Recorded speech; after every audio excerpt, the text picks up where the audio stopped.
So we already had the first 3 episodes. First one was with Twins Don't Beg, the amazing photographers. They go all over the world photographing like everyone. The second one was with McPhillips, best plantain chips in Ghana. We had Abena Ekiaba. She is Miss Grant International and the CEO and owner of Miss Grant Ghana. So in this episode, I'm giving you a recap, the business principles, the entrepreneurship principles, the gold nuggets that you can get.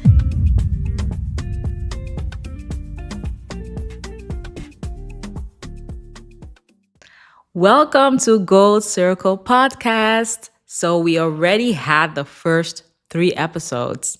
First one was with Twins Don't Beg, the amazing photographers. They go all over the world photographing like everyone, like celebrities, brands, like they have beautiful photos. So if you don't know them, go check them out. The second one was with McPhillips Foods. They created best plantain chips in Ghana, honestly. And I interviewed Felix, but I also did a company tour. So you can also check that one out. It's on my channel. And of course, we had Abena Ekiaba. She is Miss Grant International and the CEO and owner of Miss Grant Ghana. And it was just amazing to talk to all these entrepreneurs. So in this episode, I'm giving you a recap, the business principles, the entrepreneurship principles, the gold nuggets that you can get out of this so that you can also apply it in your own life, in your own business, whether you're an entrepreneur or a student, or you're just a diaspora entrepreneur who wants to come back to the continent and create new business. So the first key point is that across all the episodes, the entrepreneurs will really focusing on value creation and diversification. So how do you make sure that your USP, your unique selling point, the thing that makes you unique stands out? With McPhillips Food, he started with plantain chips and then branched out to other foods. But his core brand identity basically was built around plantain chips. And I always say this example, like look at McDonald's. If there's no McDonald's in Ghana, but in other parts of the world there's McDonald's. There's KFC though and other places. But the McDonald's marketing is mostly they market one thing, their hamburger, for example, a $1, €1 hamburger. But once you get into the McDonald's restaurant, you see the whole menu. Okay, maybe McDonald's is not I don't eat it, but instead, in terms of marketing, they are a good example of how you get someone in the door with one signature product, and then you offer them way more so that they don't only buy the burger, but they buy more. Same thing if McPhillips is doing with plantain chips. He offers that. He offers different flavors, but he also offers different types of food, like Ghanaian dishes. So once you're in the door and your customer gets to know what you offer, then they want to have more, and then you can offer them more. And if you are able to increase the average order value of your customer, meaning if instead of them just buying one bag of plantain chips, they buy plantain chips, they buy wache, they buy this whole menu of things. Suddenly you have increased your order value per customer, meaning you can sell more, make more money, make more profit, be more successful. The second takeaway that I saw is that the guests were really focused on creating social impact. All three of them were really involved with, they're not only business owners, they are really involved with social impact. Twins Don't Beg's example was like they are photographers in their own right. They travel all over the world representing Africa, the swag of Africa. And they have this notion of helping other photographers along the way. So they have this camp or this, like I saw it also even on the status and stuff, this workshops where they teach other photographers to also become big, like to create new skills and to be able to also get those opportunities. And even I seen it, like even at my photo shoot, I did a photo shoot with them. and also being involved with Miss Grand Ghana, and they were also the photography team. And I saw all these other photographers that they work with, that they partner with. Some of them, they are teaching them in the middle of the work, and that is so inspiring to see. So behind the scenes, they are constantly building up other photographers and creating partners to work with. And that is what it's about. There is no competition. He said it really nicely. There's no competition. There's only we can build together. And I think many of us need to think like that. There's no competition. We can only build together. We can only grow together. That's what this world exists of. And especially in the continent of Africa, and especially the Afro diaspora. I'm from the diaspora, Surinamese roots, Dutch born, Afro Caribbean, Africa, Afro diaspora from Europe, from the US. Let's come together. From Asia, let's come together.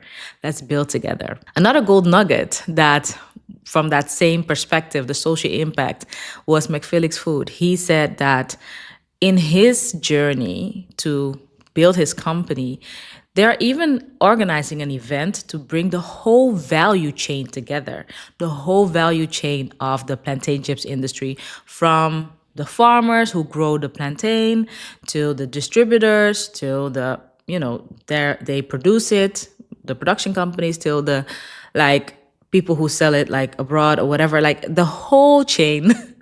They bring together in a conference because he believes that it's important to have the whole industry aligned together. And then you can really make an impact globally, internationally. So it's not only about him selling plantain chips or McPhillips Foods selling plantain chips and other foods. It's about making a mark and putting Ghana on the map and putting the whole continent on the map. And with the same social impact and leverage, Miss Grand Ghana is doing the same thing. It's not only about pageantry. It's not only about beauty. It's not only about, being a brand for for a country, I should say. Being a brand for a country is it's not nothing. It's country marketing you're doing. Because if people see on an international stage, there are Ghanaian queens out there competing in pageants worldwide, they will think, oh wow, this woman represents their country so well. I should go and visit. I should go and visit Ghana. I should go and visit Kenya, or I should go and visit, like, whatever country is represented. It works like that. So that is really important also for the government to recognize what the creative industry in general is doing to promote the country, to bring business to the country, because it all goes together. And one of the most important things that I discussed with Abena, and we even had to do a part 2. So our episode has 2 parts.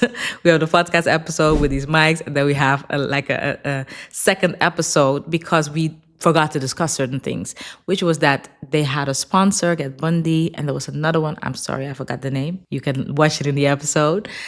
But they were partnering to give all the contestants access to cybersecurity and data analysis courses.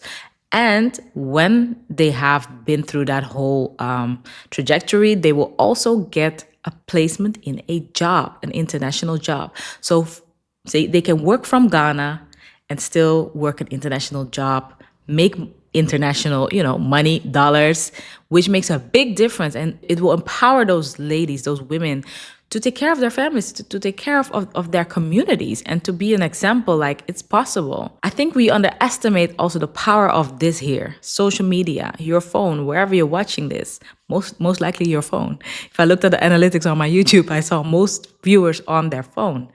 And if you haven't subscribed, please do so. Don't only watch, click on subscribe so that, every new episode will be into your inbox. And if you listen to this on whatever streaming platform, do the same. But I think people underestimate the power of our devices and the power of online and how much work online you can do. So I really applaud Abena for creating a space with Miss Grand Ghana, not only to showcase Ghana's beauty, but also to showcase and give talent a place. So the main takeaway from those first 3 episodes for me was really that you can combine social impact and profit-making entrepreneurship.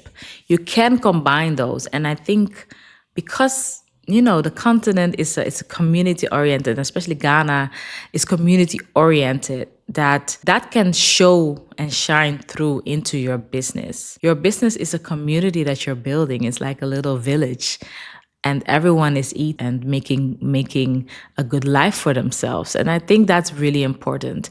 And that's also my call to all the diaspora entrepreneurs out there. And I'm saying entrepreneurs, all those people who are like, I want to move to another place. I live in the UK, I live in the Netherlands, I live in Belgium, I live in the US, I live in Canada. I want to move. I want to come to Ghana. I want to experience the whole African continent. It's 54 countries. Huh? I mean, I'm talking about Ghana because I've lived in Ghana and I understand Ghana. And that's why I talk about Ghana. But for me, I also have my personal interest to go to more countries. I've been to South Africa, I've been to Egypt, I've been to Senegal. Senegal was my first African country, by the way. There are, I mean, 4 of the 54 I've visited. I have 50 more to go. So, but the starting point in Ghana is nice because Ghana has this, especially Accra. I have to say Accra because Ghana consists of many regions, many cities, many different cultures, many different languages. But if you go to Accra, the capital city in Accra, there is this international atmosphere. There is this Africa meets West kind of vibe, but you really feel at home. And you have everything you need. You can go to, you can find a supermarket to get the stuff that you're used to. Although the local audience, the local Ghanaians don't really go to supermarkets to shop. That's really a European thing, but it's there. It's all there. So it's a soft landing to get to know the African continent. And I think with doing business as a diaspora entrepreneur, you come to a place, you don't come thinking that you will just get a job somewhere. You can, but the salary you will get will be lower than the internship salary that you would have when you were studying. You understand? So I have done that. I've been through all of that because I knew that I have to work and work with Ghanaians. I did Piano Festival in 2021, which was a big project. I was working on this app that doesn't exist anymore. It was an influencer marketing app. And I was a spokesperson and I did the marketing. I have worked with Ghanaians. I know how it is. I know the things that can irritate us as a diaspora person, but I can also know the things that irritate them towards us. The outspokenness, can sometimes is not placed. You have to do it with respect and you have to know how to conduct yourself in a new culture. So I say to all people watching and also the youth in Ghana, but I also, of course, talk to the diaspora entrepreneurs because I am one of them, is that you should just calm down and also work with people. Start a pilot project and see how it goes. See how it is to gather a group of people to do something, make sure that you pay them according to what they're used to in Ghana. So don't overpay, but also definitely not underpay. All those things just come with a open mind and heart, open to learn and open to get into a lot of bumps in the road because you don't know what you don't know. You don't know what you don't know. The culture is different. And that is what I applaud for people who, move abroad or just work in different continents. And I've done the same thing. Like, it's my third continent of living and working. Born in Amsterdam, the Netherlands. I've lived in the US. I've lived in the Caribbean, Curacao, and I've lived in Ghana. So every time I had to switch my mindset, and it's a whole thing. But it also gives you leeway in the sense of it gives you stamina, it gives you resilience because little things don't really face you. You're like, okay, I can get over this because I've already been over a lot of challenges. That's why I really encourage people who have businesses already or you are successful in your country, come to the continent, come to Ghana, come start build. But yes, you will get out of your comfort zone again. You will need to get out of your comfort zone. And also, if you want to come, make sure that you keep your job. If it's an online job or whatever you do, keep your streams of income because you cannot build a stream of income right away in like 6 months. Some people can, maybe, but you have to know that there's a learning curve that you have to go through. And that learning curve has to do with the culture. You're doing business in a different culture. Even if you're Ghanaian, but you were born outside of the country and you're coming back, it's a different culture. Even though you were raised Ghanaian in your household, it's different. I had a girl that I know from the Netherlands, and she moved back to Ghana, and she asked me, she was working in the creative industry, and she asked me, okay, so where are the, because I was longer there than her, I was longer there in Ghana than she had been.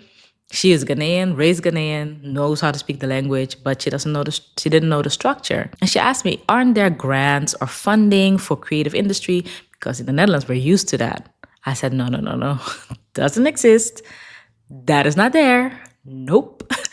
That is not, it just doesn't exist. And it's even weird to think that that would be there. Maybe in the future. I know there are a lot of people who are building up the continent. I know Idris Elba is trying to come to, he's Ghanaian. He's building this film industry, and probably there will be a lot of things that come along with that, like grants, like maybe those things. But that's something that the government has to do, that you have to do together with the government. Because those grants that they have in the Netherlands or in the EU in general, in the European Union, are government allocated. So that was a big difference for her. Like, what?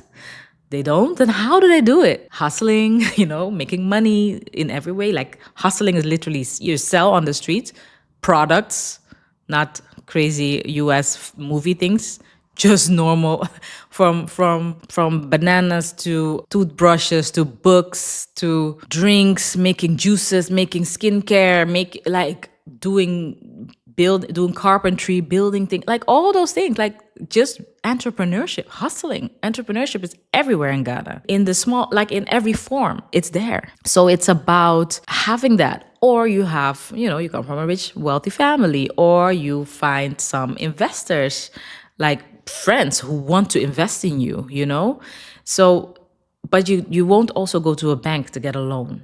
The interest rates are like 10 or 20%. I don't know. It's crazy. So even if you buy a house in Ghana, like we're used to our mortgage structure, which means also I have to say that for the Ghanaians watching this, especially the youth, the young people, if you're watching this, you buy a house, in the West, it's not yours. It's not yours. It's the bank's. Because if you miss a mortgage payment, which is every month you pay a mortgage and you miss it, the bank can just take your house and sell it. So it's not your house. And it would take 30 to 35 years before it's really your house. And then you still have to pay tax on it. Still have to pay taxes on it after that whole period. You understand? In Ghana, yes, there is not really there is a mortgage structure, but it's the interest rates are high. And the thing is that you can, with some developers, get a payment plan, and then you can do your thing and pay it off, and then it's yours. No tax authority will come and be like, yeah, maybe of your home country, by the way. That's the thing with us as Westerners. Like, if you build things, they expect you to report it because they want to have tax. They want to have tax over your wealth. That's another video. I know I went sideways, but it's just to explain to you all how different the cultures are, how different the things that are so normal for us, or in Ghana, so normal. Like, of course, you just buy a house when you have the money. You save 100,000 or whatever, how many CDs, and you buy your house. Yeah, we don't. That's not possible for most of the people in the West. So. It's very different. It's a very different system. It's a very different way of working. So you have to give yourself already the grace to learn it, to learn the culture, and then also applying your business in that culture and assimilating your business with the culture. So you don't come like, oh, I know it best because it works in my country. No. You better reinvent. You better think and talk to Ghanaians and have Ghanaian friends, have a Ghanaian trusted circle, gold circle, so that you can actually get it done. That being said, are you already part of the Inner Circle on WhatsApp? We have a WhatsApp channel. The link will be down below. Make sure to subscribe. And yes, I encourage you all with your entrepreneurial journey to come to create, together. So that being said, thank you again for watching, and see you on the next episode with a guest. Bye.